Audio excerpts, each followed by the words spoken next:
Thank you for your word. Thank you for your support. Thank you for our invitation. Dear ladies and gentlemen, at the start of conference, every country usually shares its stance, priorities, whether officially, openly, or through informal talks with journalists, with partners. And this year, a country that was not even invited still made its presence known. A country that everyone talks about here, not in a good way. The night before Munich this year, a Russian attack drone struck the sarcophagus covering the ruined fourth reactor of the Chernobyl nuclear power plant. It was a modified Shahed drone, Russian drone, a technology passed on to Russia. Its warhead carried at least 50 kilograms of explosives. And we see this as a deeply symbolic move by Russia, by Putin. Just recently in Ukraine, we discussed the crucial role of nuclear energy in keeping the country running despite Russia's constant attacks on our Ukrainian energy infrastructure. And we are now preparing a project to expand our Khmelnytsky nuclear power plant.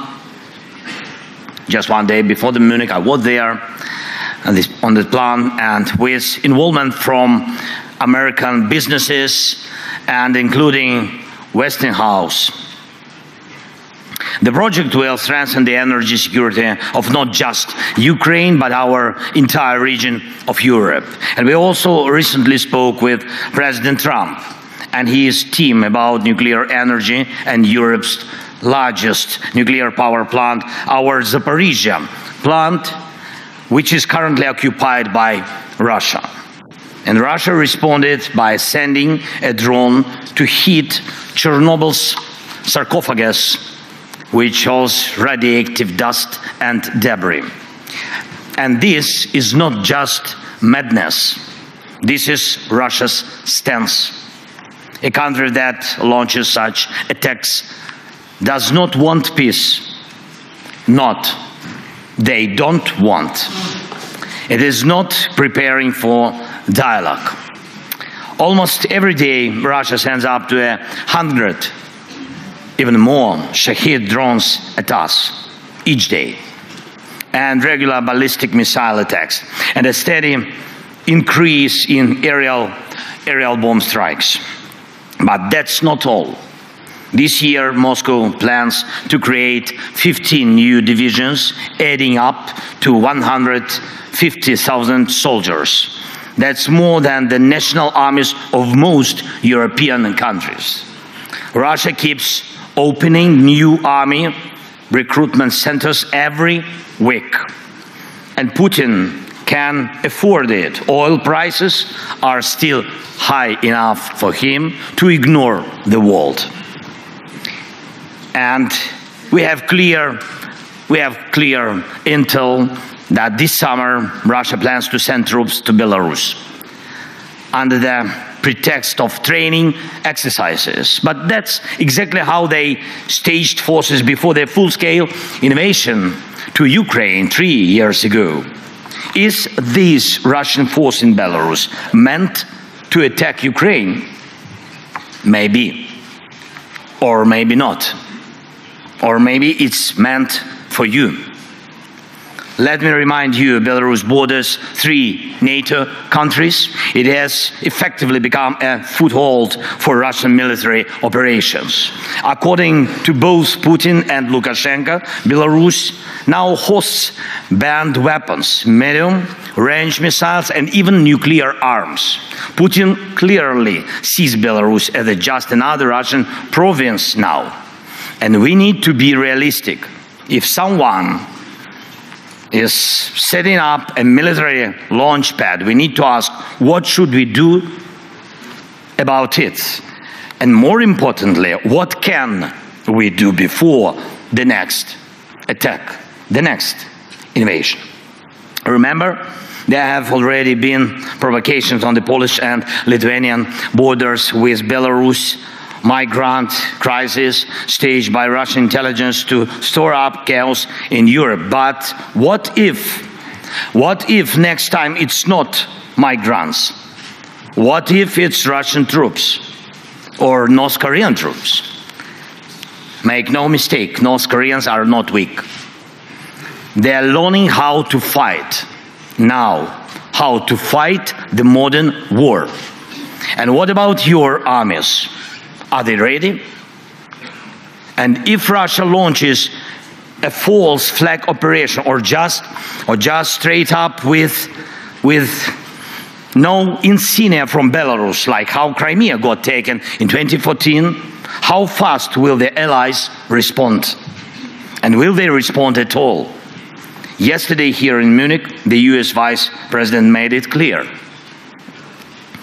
Decades, he said, decades of the old relationship between Europe and America are ending. From now on, things will be different, and Europe needs to adjust to that. Ladies and gentlemen, I believe in Europe, and I'm sure you believe too. And I urge you to act for your own sake.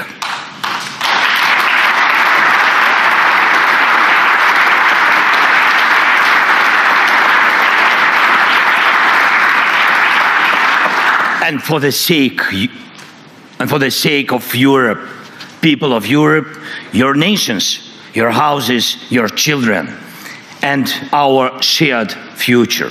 For this, Europe has to become self-sufficient, united by common strengths, Ukrainian and European.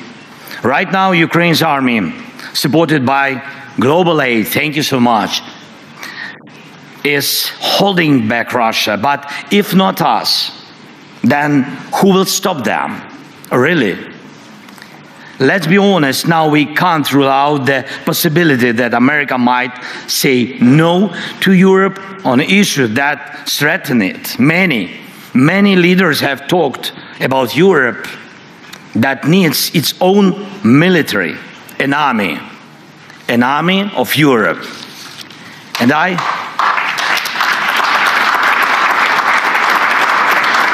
I really believe that time has come. The armed forces of Europe must be created. This is not harder than standing firm against Russian attacks, as we have already done. But this is not just about increasing defense spending as a GDP ratio. Money is needed, of course, yes, but money alone will not stop an enemy assault. People and weapons don't come for free. But again, it's not just about budgets. It's about people realizing the need to defend their own home.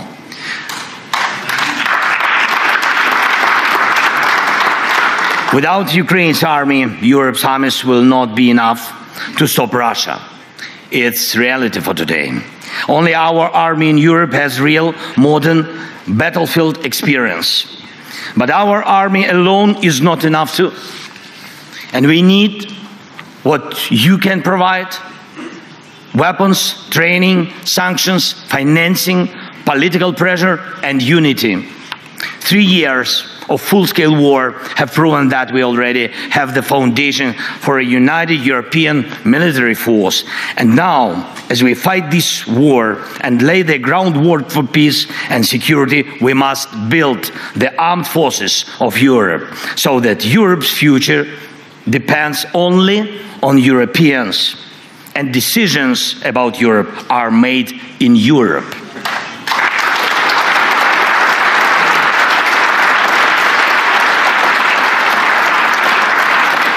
That's why we are talking with European leaders and with the United States about military contingents that can ensure peace, and not just in Ukraine, but across Europe. And that's why we are developing joint weapons production, especially drones.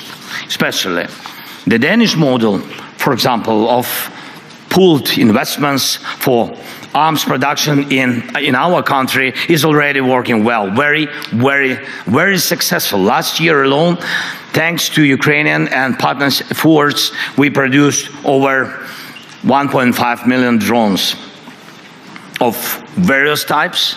Ukraine is now the world leader in drone warfare. This is our success, but it's also your success, of course. And everything we build for our own defense in Ukraine also strengthens your security.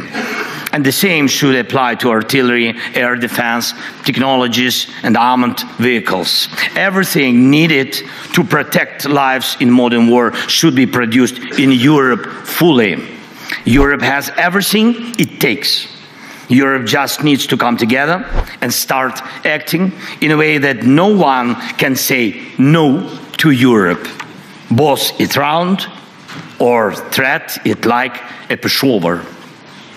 This isn't just about stockpiling weapons. It's about jobs, technological leadership, and economic strength for Europe.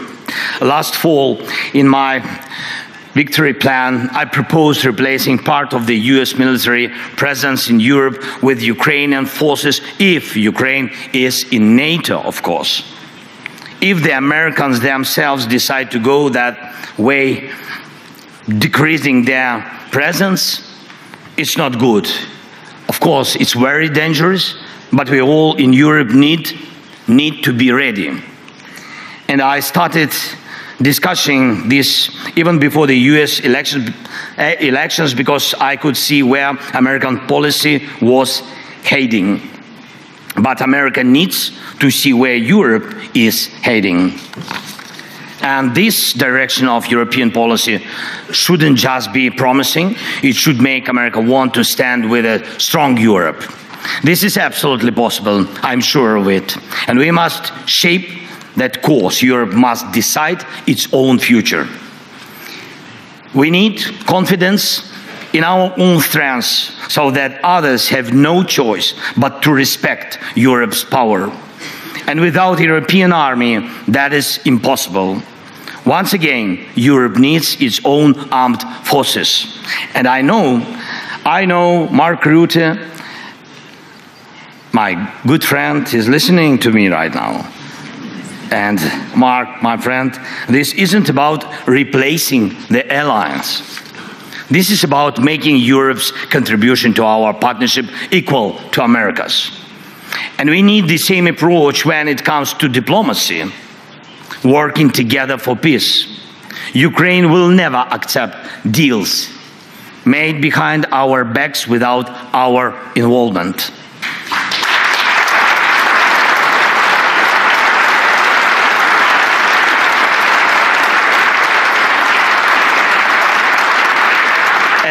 And the same rule should apply to all of Europe. No decisions about Ukraine without Ukraine, no decisions about Europe without Europe.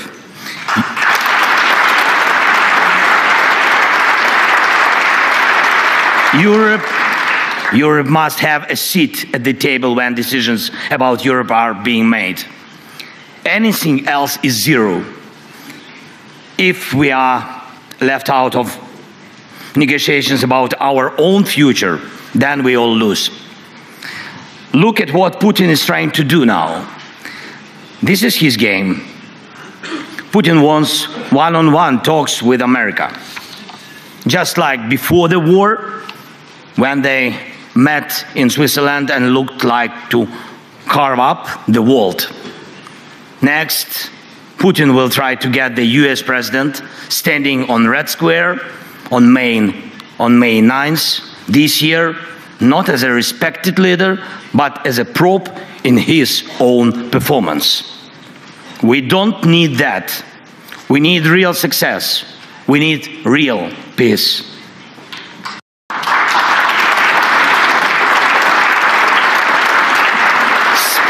Some in Europe may not fully understand what's happening in Washington right now, but let's focus on understanding ourselves right here in Europe. We must give strength to Europe first. Does America need Europe as a market? Yes. But as an ally? I don't know. For the answer to be yes, Europe needs a single voice, not a dozen different ones.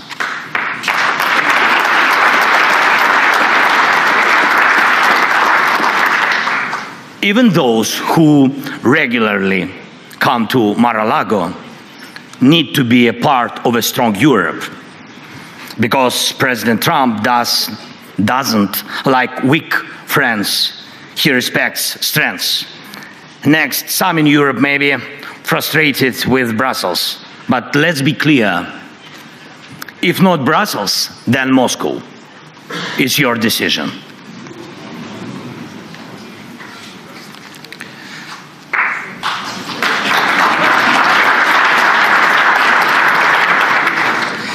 That's geopolitics. That's history. Moscow will pull Europe apart if we, as Europeans, don't trust each other. A few days ago, President Trump told me about his conversation with Putin. Not once did he mention that America needs Europe at the table. That says a lot. The old days are over when America supported Europe just because it always had. But President Trump once said, what matters is not the family you were born into, but the one you built.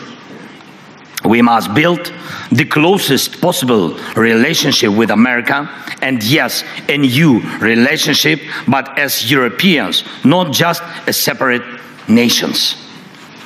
That's why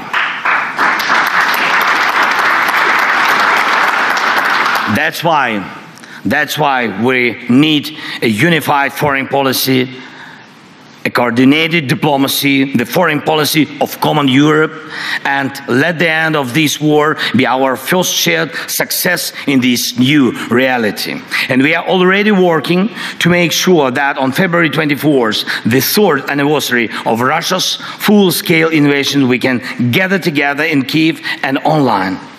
All European leaders, all key partners who defend our security, from Spain to Finland, from Britain to Poland, from Washington to Tokyo, this meeting must deliver a clear vision for our next steps on peace, security guarantees, and the future of our collective policy.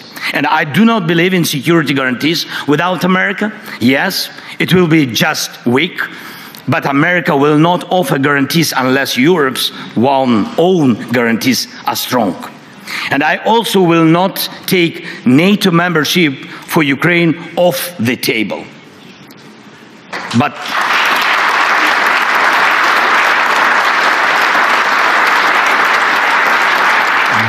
right now, the most influential member of NATO seems to be Putin,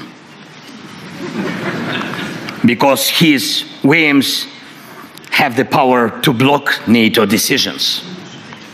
And that's despite the fact that it was Ukraine's army that stopped Russia, not a NATO country, not NATO troops, but only our people and our army. And there are no foreign armies fighting on Ukraine's side in this war, but Putin has lost almost 250,000 soldiers in this war. Over 610,000 have been wounded. Just in the Battle of Kursk, our troops eliminated nearly 20,000 Russian soldiers. We completely destroyed the North Korean units that Putin had to bring in because his own forces were not enough to hold back our counteroffensive. For over 6 months now, Ukrainians have been holding a foothold inside Russian territory, even though it was Russia that wanted to create a buffer zone inside our land in Ukraine. And I am proud of Ukraine. I am proud of our people.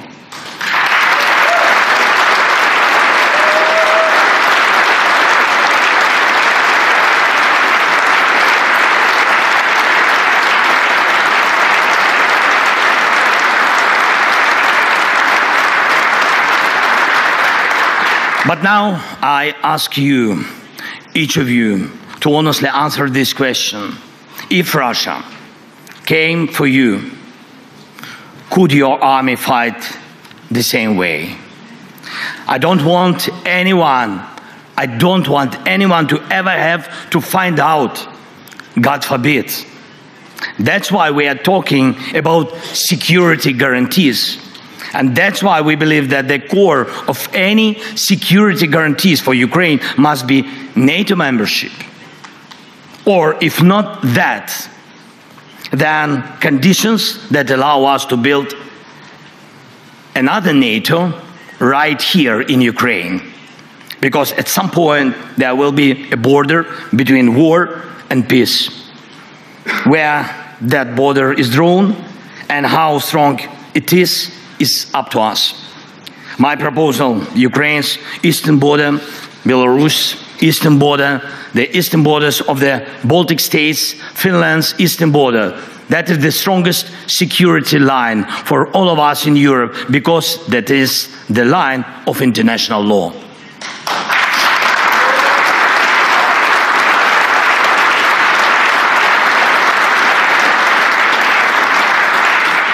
And do we still remember what international law is?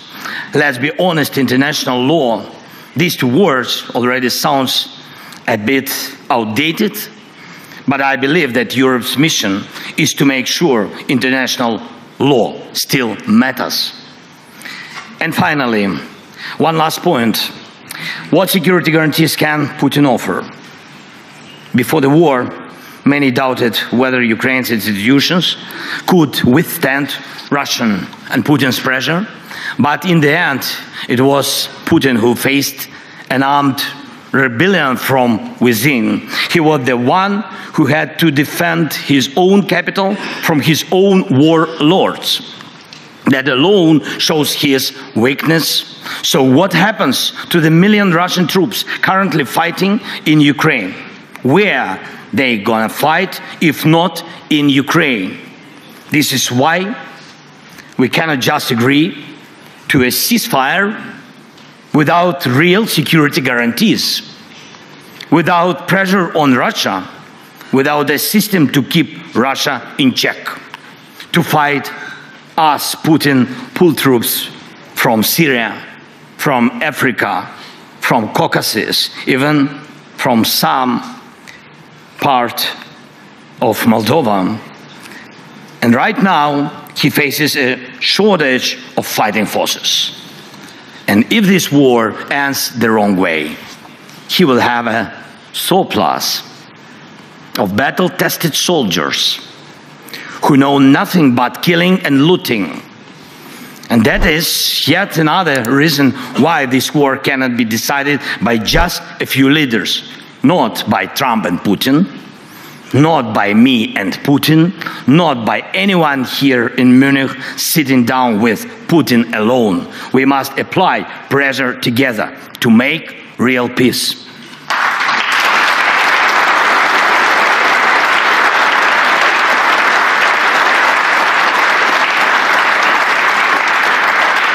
Putin cannot offer real security guarantees, not just because he is a liar, but because Russia, in its current state, needs war to hold power together. And the world must be protected from that. So, first, the armed forces of Europe as an upgrade to NATO. Second, a common European foreign policy. Third, a level of European cooperation that Washington has to take seriously. Fourth, international law. And fifth, keeping all pressure on Russia, because that the pressure is what guarantees peace, not Putin's words, not just some papers. Putin lies. He is predictable and he is weak. We must use that now, not later. And we must act as Europe, not as a bunch of separate people. So some say that the new year comes not on January 1st, but with Munich Security Conference. This new year starts now, and let it be the year of Europe united, strong, security, and in peace. Peace for Ukraine. peace for Europe, peace for all the world, for all your families. Thank you so much. Slava Ukraini!